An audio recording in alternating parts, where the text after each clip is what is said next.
নমস্কার, বড়দের প্রণাম, ছোটদের ভালোবাসা দিন। আজকে নতুন একটা ব্লগ শেয়ার করছি আর তোমাদের সবাইকে স্বাগত সুজাতার সংসারে। আশা করি তোমরা অনেক অনেক ভালো আছো, আমিও ভালো আছি। দেখো, ভোর 5:30টায় উঠে আমি কি কাজ করছি। আর সবাইকে শুভ সকাল।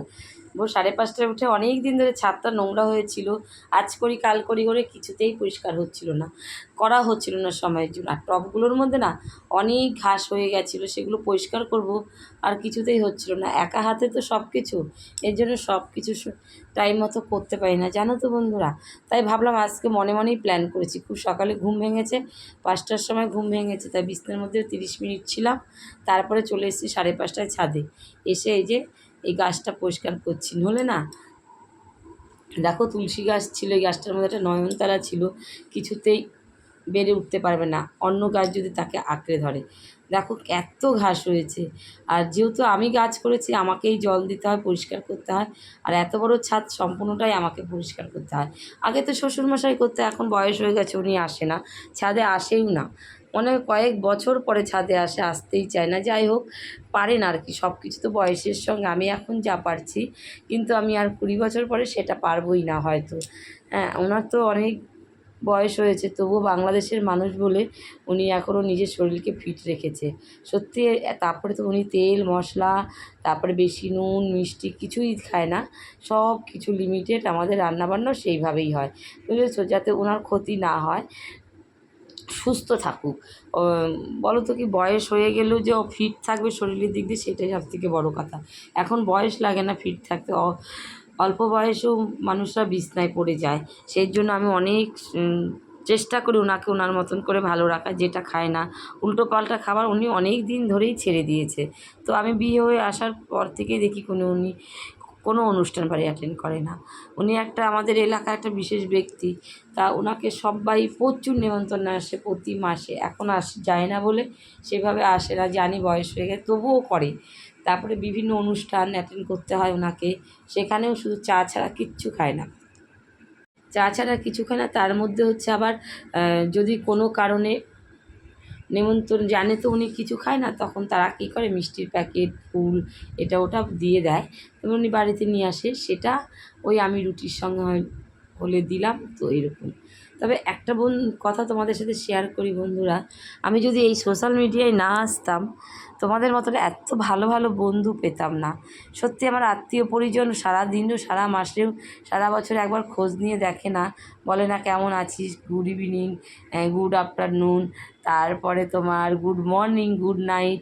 আমার সোশ্যাল মিডিয়ার বন্ধুরা সত্যি প্রতি মুহূর্ত প্রতিটা সেকেন্ড খোঁজ নেয়, কেমন আছি, গুড মর্নিং, গুড ইভিনিং, এই যে উইশগুলো করে না, এটাই সবথেকে আমার বড় পাওয়া। জানি না, কিছুই হয়তো আমরা একটা জায়গায় পৌঁছাতেও পারবো না এই জন্মে, আর কিছু কোনোভাবে এগোতেও পারবো না। এত সুন্দর সুন্দর ভাই বোন দিদি পেয়েছি এই লাইনে এসে, কি বলবো, নিজের আত্মীয়দের সাথেও এখন যোগাযোগ রাখার সময় নেই। সারাদিন কাজ করার পরে শুধু মাথায় একটা জিনিসই ঘোরে, কতক্ষণে বন্ধুগুলোর সাথে দেখা করব, দেখা না, সামনাসামনি ফেস টু ফেস কথা বলবো, এটা হচ্ছে ব্যাপার। কিন্তু সত্যি ওরা এত ভালো, আর এত ভালোবাসা দেয় দিনের শেষে, কি ভাষায় প্রকাশ করার মতন না।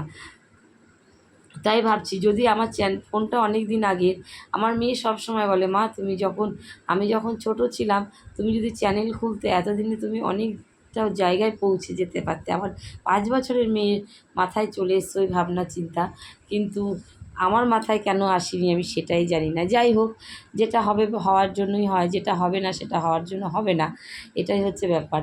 যেটা ভালো হবে ভালোই হবে, যেটা খারাপ হবে খারাপ হবে। সব খারাপ তো ভালো, আর সব খারাপ তো আর সবসময় খারাপ থাকে না, ভালো আসছে, একটা দিক ভালোও আছে, একটা দিক খারাপ আছে। সোশ্যাল মিডিয়াটা তুমি যেভাবে নেবে, তুমি সেভাবেই করতে পারবে।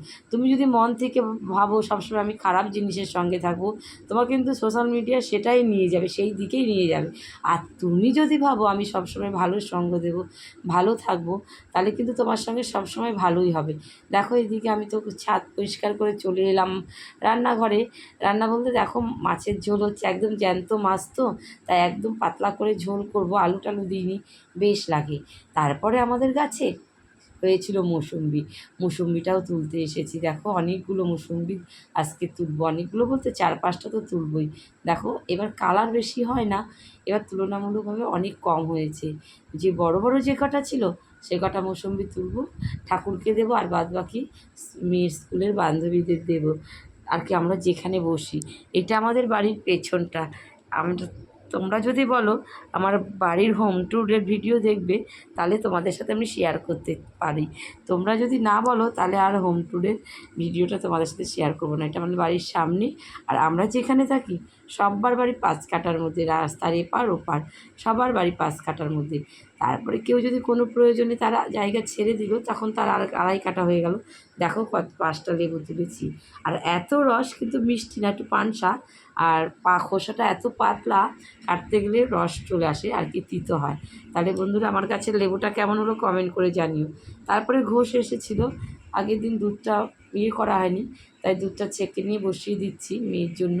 আর এদিকে শ্বশুরমশাইয়ের টিফিন হবে, রুটি, সেটাও করে নিই, কেননা এগুলো তো করতে হবে। সব রান্না প্রায় হয়ে গেছে, রুটিটা হলেই হয়ে যায়। আর রুটিটা বেশি তো রুটি না, 2টো রুটি, বেশিক্ষণ লাগবে না। এদিকে রুটিটাও করে নিচ্ছি। তাহলে তোমরা কিন্তু আমার সঙ্গে থেকো আর আমাকে সাপোর্ট করো। কেমন হলো আজকের ভিডিওটা সেটাও কিন্তু কমেন্ট করতে ভুলো না। সোশ্যাল মিডিয়ার বন্ধুরা আমার এখন প্রাণ, হ্যাঁ, কেননা ওদের জন্যই আমি আজকে কিছু ছোট্ট জায়গা থেকে একটু একটু করে এগোচ্ছি। ওরা যদি না থাকতো, ওরা যদি সাপোর্ট না করতো, তোমাদের মতন বন্ধুরা, হয়তো আমরা কোনো দিনই এগোতে পারতাম না। আমরা ছোটো যারা কাজ করছি অনলাইনে তাদের কথা বলছি। তারপরে চলে এসেছি বাজারে, একটু দরকার ছিল টুকিটাকি কেনাকাটার জন্য। তাহলে আজকের মতো ভিডিওটা এখানে রাখছি। তোমরা অনেক অনেক ভালো থেকো, সুস্থ থেকো, সাবধানে থেকো, আর আমাকে সাপোর্ট করো। আর আমার সকল সোশ্যাল মিডিয়ার বন্ধুদের অনেক অনেক ভালোবাসা, অনেক শুভেচ্ছা বলে আজকের ভিডিওটা এখানেই শেষ।